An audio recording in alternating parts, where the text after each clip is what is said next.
কই মাছ দিয়ে বিচ্ছেদ শিখব, কই মাছের মাধ্যমে বিচ্ছেদ শিখব।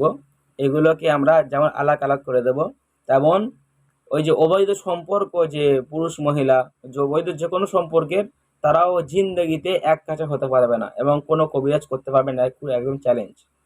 তো কই মাছের মধ্যে অবৈধ সম্পর্ক বিচ্ছেদ করার মহামূল্যবান এবং গোপনীয় একটা পন্থা, এর আগে হয়তো আপনারা কোনোদিন শোনেননি। এটা হচ্ছে এই কই মাছ দিয়ে আপনি কিভাবে বিচ্ছেদ করবেন। এই কই মাছ দিয়ে বিচ্ছেদ আপনারা কেউ শুনেছেন? মাছের গলায় অনেক সময় দেখি তাবিজ পাওয়া যায়, সে তাবিজ নদীর মধ্যে মাছ সহ তাবিজ গলায় বেঁধে মাছকে পাওয়া যায়, শিং মাছের মধ্যে পাইছে। আচ্ছা, এগুলো হচ্ছে কি সেই বিচ্ছেদের? এগুলো হচ্ছে বিচ্ছেদ করতে পারে, মানুষকে ক্ষতিও করতে পারে, বশীকরণও করতে পারে, সব কাজগুলো হয়। ঠিক আছে হুজুর, সব কাজগুলোই করা যায়। তো এখন আমরা যেটা বলবো এটা হচ্ছে গিয়ে এটা কই মাছের মধ্যেই করতে হবে, অন্য কোনো মাছ হলে হবে না, কই মাছের মধ্যেই এটা করতে। কই মাছ তো হজরত বোঝেন তো আপনারা, বাংলাদেশিরা কই মাছ বোঝেন তো? জি, যেটার জান অনেক শক্ত হয়, মানে আচার মারলেও সে মরে না। ঠিক আছে হজরত, এই যে কই মাছ যেটা আমরা বলি, এই কই মাছ। আচ্ছা, তো এখন আমাদের কি করতে হবে? এখন আমাদের করতে হবে একটা দিন ঠিক করতে হবে, সেটা হচ্ছে শনিবার এবং মঙ্গলবার। শনিবার এবং মঙ্গলবার এই কাজটা করতে হবে দুপুরবেলা, এই কাজটা করতে হবে দুপুরবেলা। এবং আমরা একটা তাবিজ তদবির আমরা লিখবো, সেটা হচ্ছে যেগুলো সেই যে এর আগের দিন যে বললাম যে নরম যে একটা কাগজ হয়, নরম পিসটা একদম লিখলে একটুখানি হয়ে যায়।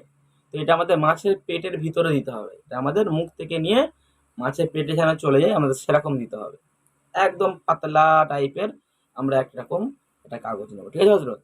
তো এই বিচ্ছেদ খুবই মারাত্মক একটা বিচ্ছেদ, কয়েক কয়েক ঘন্টার মধ্যে বলতে পারেন, তাই ইনশাল্লাহ কয়েক দিনের মধ্যে বলতে পারেন, অবৈধ সম্পর্ক ইনশাল্লাহ বিচ্ছেদ হয়ে যাবে। ঠিক আছে হজরত? তো এই বিচ্ছেদ করার জন্য ওরকম একটা কাগজ নেবেন, নিয়ে আমি আপনাকে যেগুলো বলছি আপনি সেগুলো লিখবেন। ঠিক আছে হজরত? এগুলো লিখে এই কই মাছের পেটের মধ্যে ভরে দেবেন। আপনাদের কই মাছ লাগবে মোট 3টে, আমাদের মোট 3টে কই মাছ লাগবে।